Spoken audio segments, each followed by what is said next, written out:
ومن سيئات أعمالنا من يهده الله فلا مضل له ومن يضلله فلا هادي له وأشهد أن لا إله إلا الله وحده لا شريك له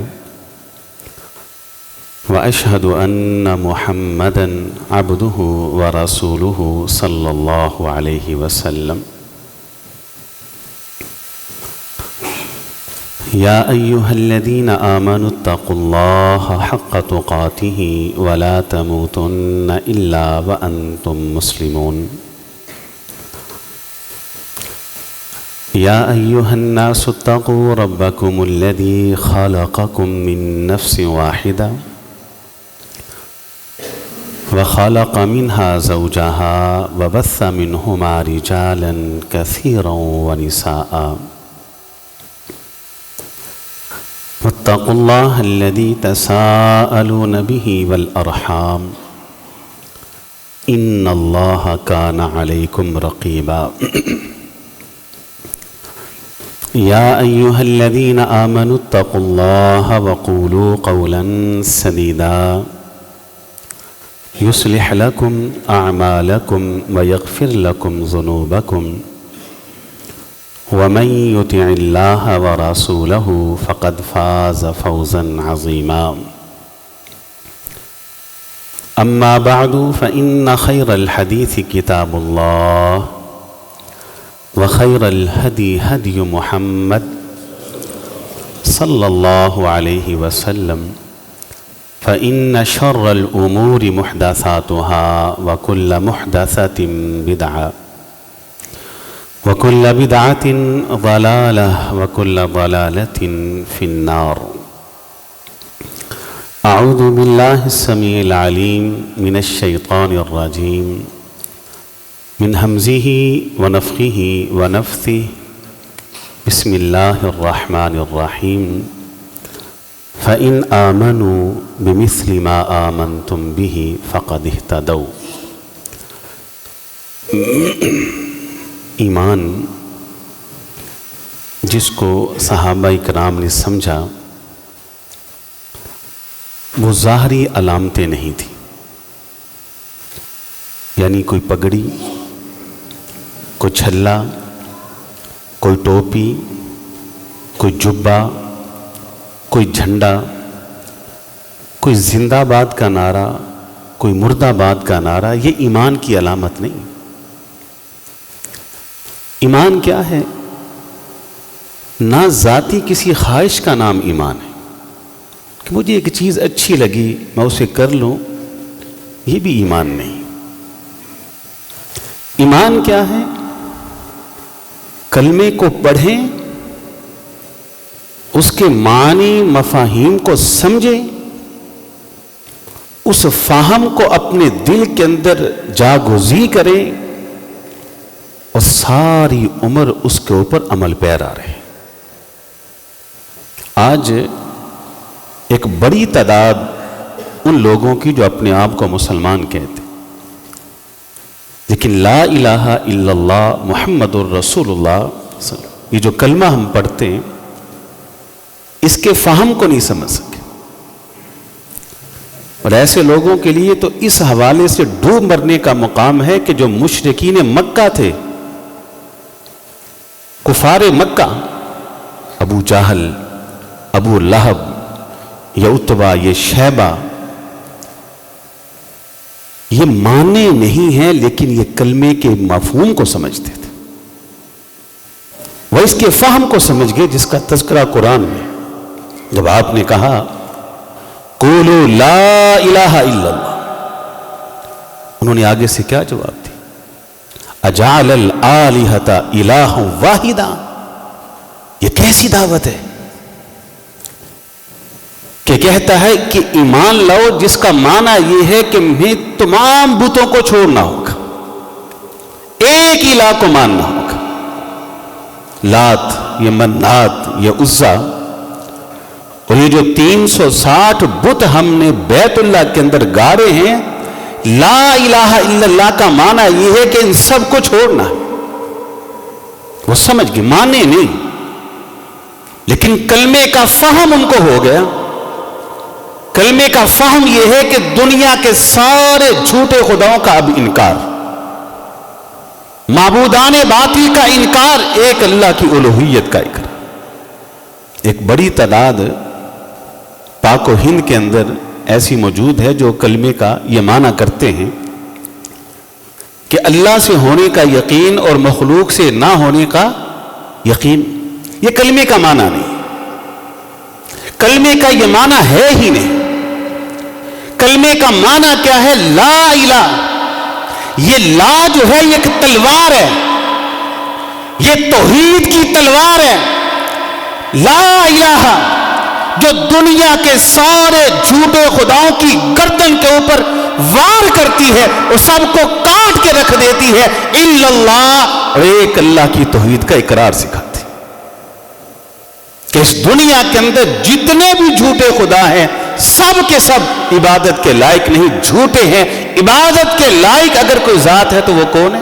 ایک اللہ۔ اس فہم کے ساتھ کلمہ پڑھا صحابہ۔ اب یہ فہم دل کے اندر جاگزی ہوا تو دل کے اندر جب ایمان نے قرار پکڑا، ثبات پکڑا، پھر دنیا کی کوئی آندھی، کوئی طوفان، کوئی زلزلہ، کوئی ظلم، کوئی ستم، کوئی لالچ، کوئی طمع انہیں ایمان سے ہٹا نہیں سکا۔ کلمے کا دوسرا جز کیا ہے؟ محمد الرسول صلی اللہ علیہ وسلم۔ اس کا فہم کیا؟ وہ بھی ایک کافر سے سمجھتے، ایک کافر وہ اس کے فہم کو سمجھ گیا کہ محمد الرسول اللہ کا معنی کیا علیہ السلام۔ جو فہم کے ساتھ کلمہ پڑھتا ہے، ایمان اس کے دل کے اندر جاگزی ہوتا ہے، پھر ساری عمر وہ اسی پہ عمل پیرا۔ صلح حدیبیہ کا آپ کو پتہ ہے، نبی علیہ الصلوۃ والسلام مدینہ سے نکلے، حدیبیہ کے مقام پہ آپ کو روک دیا گیا عمرے کی نیت سے۔ وہاں صلح ہونے لگی۔ سہیل کفار کی طرف سے آئے، دانا تھے، زیرک تھے، سمجھدار تھے۔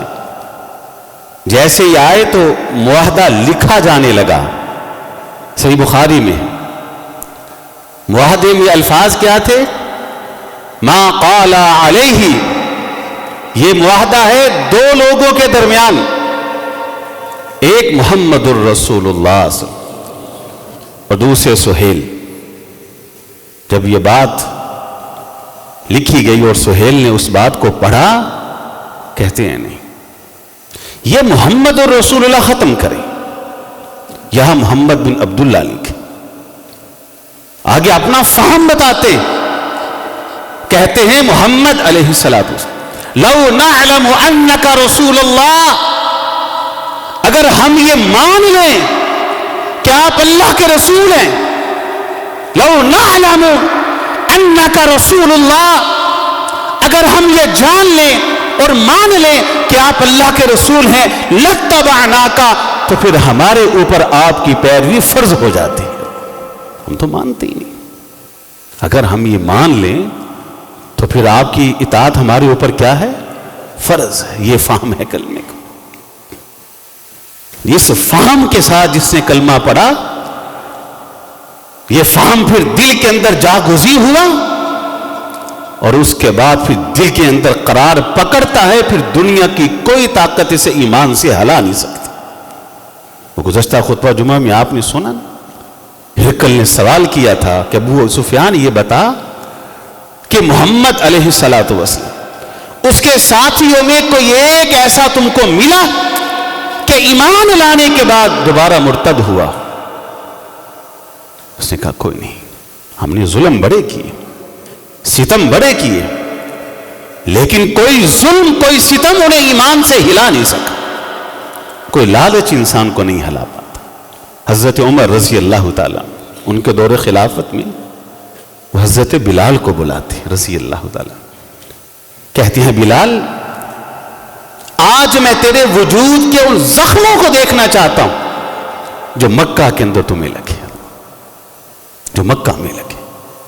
حضرت بلال نے جواب دیا رضی اللہ تعالیٰ کہ عمر یہ سارا کچھ تو اللہ کے لیے تھا، میں نے آج تک کبھی اپنے وجود کے جسم کے زخم کسی کو دکھائی نہیں، آپ چونکہ امیر ہیں اور آپ کی اطاعت ہمارے اوپر فرض ہے، آپ کو صرف اتنی اجازت ہے کہ آپ کپڑے کے اندر سے اپنا ہاتھ داخل کریں اور میری کمر کو چھو کے آپ دیکھ سکتے، میں بڑھنا نہیں کروں گا۔ حضرت عمر رضی اللہ تعالیٰ یہ اپنا ہاتھ کپڑے کے اندر سے حضرت بلال کی کمر پہ لگاتے ہیں، چیخیں نکل جاتی۔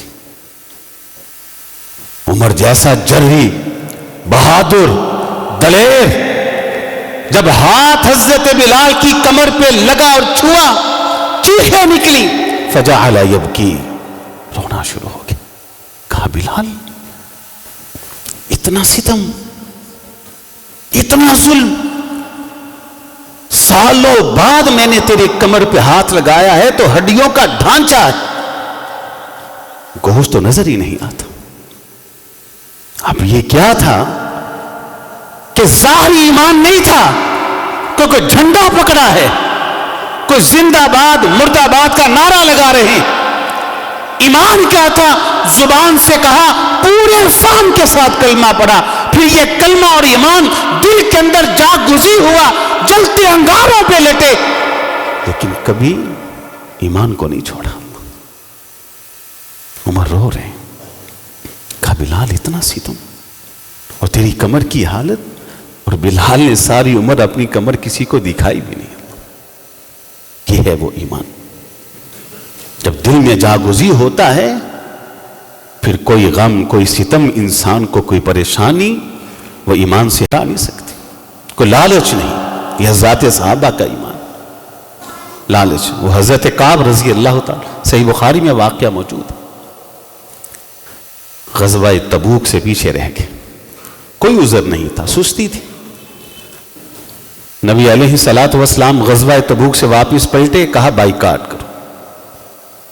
تقریباً 60 دن تک حضرت کعب سے کسی نے کلام نہیں کیا رضی اللہ تعالیٰ۔ بیویاں چھوڑ کے چلی گئیں اللہ کے حکم سے، تنہا ہیں، مسجد میں آتے نماز پڑھتے، کوئی کلام نہ کرتے۔ نبی علیہ الصلوۃ والسلام کو سلام کرتے، انتظار کرتے کہ آپ کے ہونٹ ہلے ہیں کہ نہیں ہلے، آپ جواب نہ دیتے۔ کڑا امتحان تھا، لیکن دل میں ایمان تھا۔ اسی دوران شاہ غسان کا بادشاہ، اسے اطلاع ملتی ہے کہ کعب جیسا زیرک انسان، کعب جیسا دانا انسان اور کعب جیسا بردبار شخص محمد اور اس کے ساتھی اس کا بائیکاٹ کیے بیٹھے ہیں علیہ الصلوۃ والسلام۔ اس نے خط لکھا، صحیح بخاری میں، خط چلتے چلتے مدینے آیا اور حضرت کعب کے ہاتھ میں تھمایا گیا۔